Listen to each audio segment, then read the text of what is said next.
Аба оңой эле. Караңыздар. Аба эшиктен кирип келет, моторго кирип кетет. Ошол кирип кетип аткан абанын составындагы майда стружки, таштар, чаңдар, кирлер аны фильтр алып калат. Фильтр алып калып, аба анан тазаланып кирет. Бул фильтр каждый замена маслада алмашыш керек. Тазабы, таза эмеспи каралбайт. Аба киргенден кийин эле сразу фильтрден кийин ДМРВ деген датчик турат. ДМРВ деген датчик бул датчик массовый расход воздуха. Канча килограмм аба кирип атканын эсептей турган датчик. Ушул датчиктин показаниясынан топливо берилет. То есть 14к1 деген формуланы уюштуруш үчүн именно ушул өткөргөн аба 14 килограмм өткөрсө, анан форсункага айтат 1 килограмм бензин бер деп. Экөөнүн граммировкасы ушунун показаниясына карап берилет. Машинанын газы абанын потогуна карап регулировкалоо турабы? Мисалы, газ басканда дроссель ачылат. Тактап айтканда, абанын ылдамдыгынан машинанын газын көтөрүп азайтат. Көп аба кирсе мотордун оборот чоңоет, аз аба кирсе кичирейет. Машина газды теппей турганда ДМРВдан кийин эле сразу дроссельный заслонка турат. Дроссельный заслонка бул жөнөкөй эле краник. Жабык турат. Жабык турган учурда датчик холостой ход деген дагы бир запчасть бар. Ошонун кичинекей жеринде жылчыгы болот. Ошол жылчык ачылат. Бул эмнеге карап иштейт десе, бул датчик температурага карап иштейт. Датчик температура компьютерге уланат. Эгер температура минус болсо, компьютер датчик холостой ходду айтат, кичине көбүрөөк ач, машина өчүп калбасын дейт. Анан ал аңда 1,5 миң оборот кармап турат. Анан ошо кармап турганда суу ысыганда, болду, суу ысыды, кой бер моторду дейт. Анан мотор кой берет. Анан келип, ар машина 600-650 950 чейин оборот кармайт. Ар машина аркылуу. Ошондо оборотуна келип турат. Оборотуна келип турганда, ал өзү музак болсо ошол жер көбүрөөк ачып, ысык болсо азыраак ачып, ошентип кармайт. Эмнени кармайт ал? Заводдон настройкасына берилген 650-ди карма деп. Оборот 650-ге чыкканда, ошол жерге катат ал. 650 киши түшүп калса киши ачат.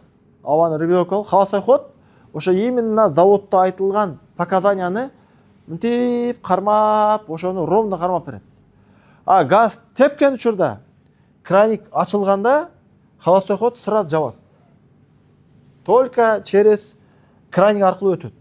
Эми ошол краник эки форматта болот. Бири газ тепкенде трос аркылуу ачыла турган болот. Газ тепкенде электронный двигатель аркылуу иштей турган болот.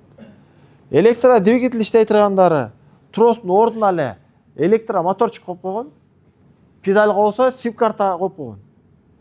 Педальды тебилбеген абал 0 болсо, доказа тебилгени 100. Канча процент тебилген болсо 30 тебилди, моторго 30%га апарганга чейин моторду иштетет. Ал оңой эле. Дросселде эгерде электронный болсо, эки запчасть турат. Бири ошону ачып жаба турган моторчик. Экинчиси положение дросельный заслонка, датчик. Ичинде сим-карта болот. Дроссель мыногу жабык, мына ачык турабы? Эми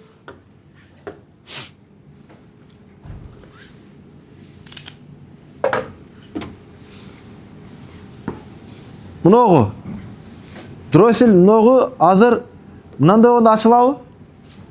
Мындан мынау азыр 0, бул 100 болот абы? О 50.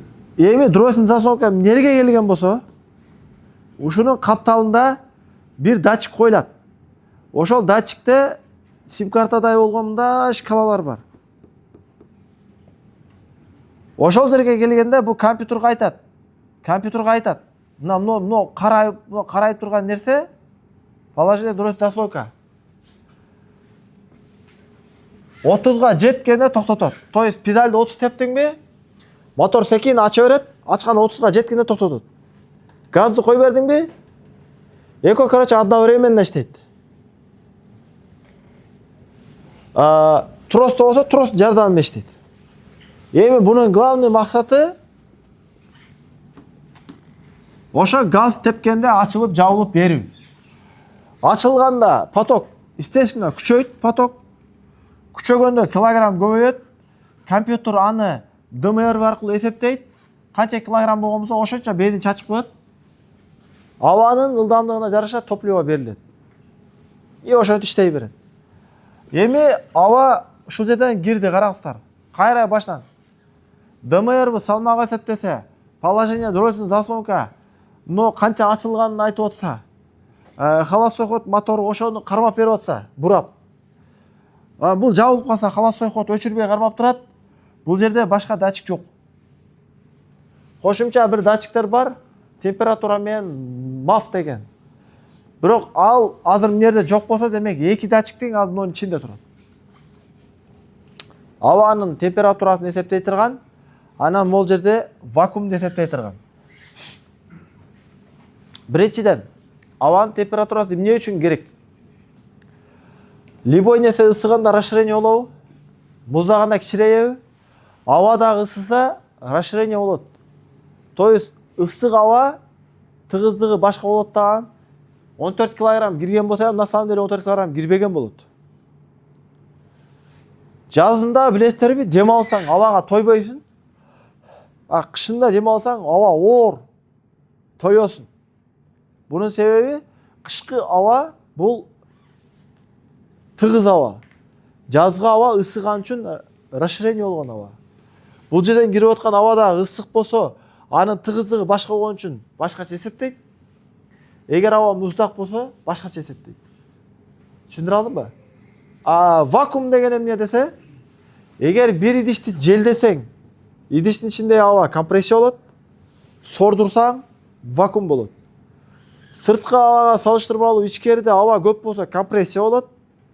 Сырткы абага салыштырмалуу ичкериде аба аз болсо, вакуум болот. Вакуумду өлчөгөн датчикти DAT деп коет. Англисче MAF деп коет. Датчик абсолютный давление деп коет да. Мына жерде вакуум болот. Бул вакуум эмне создавать этет? Шприцтин оозун жаап туруп тартсаң эмне болот? Вакуум болот. Поршень эми шприцтин өкүмүндөй эле болуп тартып атпайбы? 1 секундасына ар бири 6 жолдан алып атпайбы? Төртөө биригип 1 секундтан ичинде эле 4 поршень 24 жол ошол жерден аба алып атат. Естественно, бул жердеги аба сырткы абага караганда аз болот. Ана бул жерде вакуум пайда болот. Бул вакуум эмне үчүн керек десе, машинанын тормозун иштетиш үчүн керек.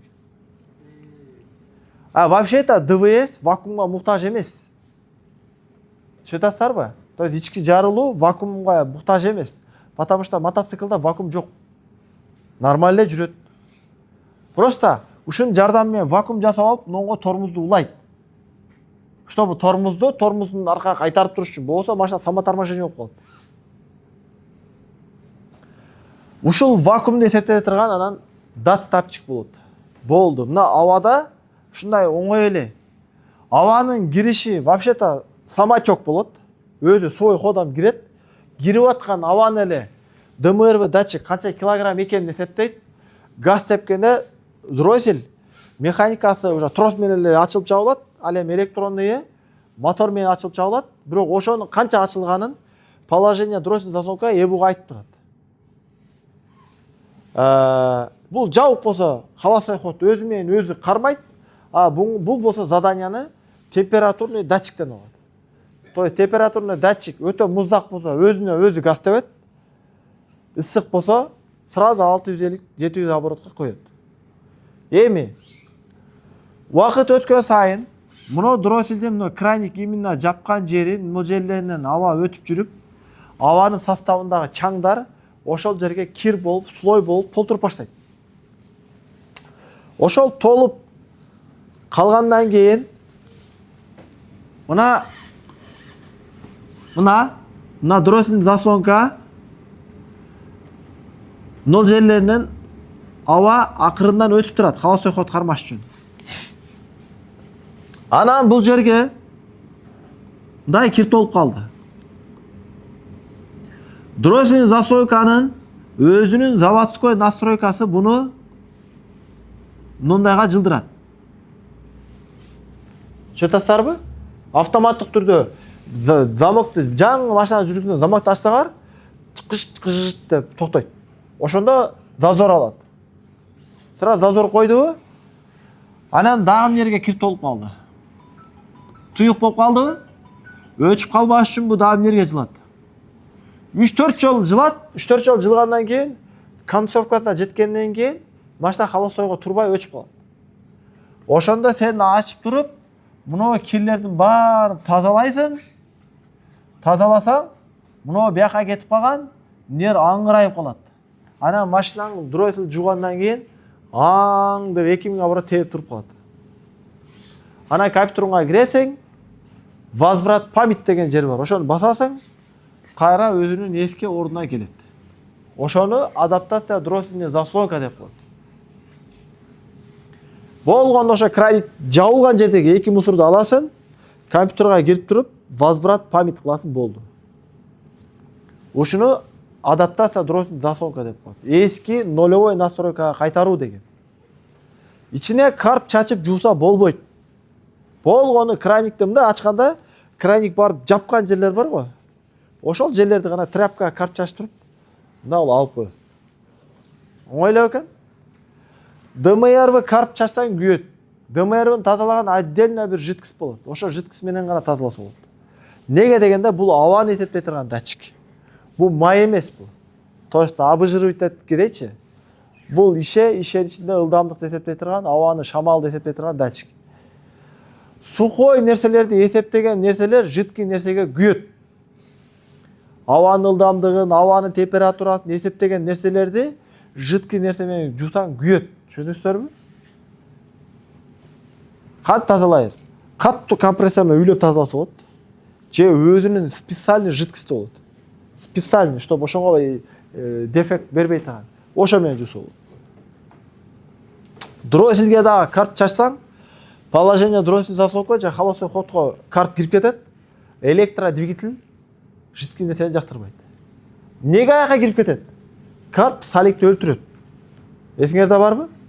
Дроссель, между дросселем сальник, карп чачканда сальник өзүнүн формасын жоготот. Карп кирип кетет наракка. Моторго карп кирди, пышты. Дроссель целиком башка алмаштырып. Ошон үчүн каерде сальник бар болсо, кыскача сүйлөгөндө, карп иштеткенге болбойт. 100% болбойт. Түшүндүрө алдымбы? Сальник бар жерге карп иштетсе болбойт. Вообще. ВД иштетсе болот. А ВД бул май. Сальник дагы ошо эко бир жерден келген. Карп бул башка химия. Түшүндү азбы? Окшош металлдар бири-бирин жебейт. Бензин, резинка, май. Булар окшош материалдар, баары нефттен алынган. Именно карп ушуларга против. Химический реакция жүрө турган нерсе. Ошон үчүн такыр болбойт. Муну түшүнөкпү? Бул абаны кириши болчу. Датчик сабакта ар бир мен деталь текшеребиз.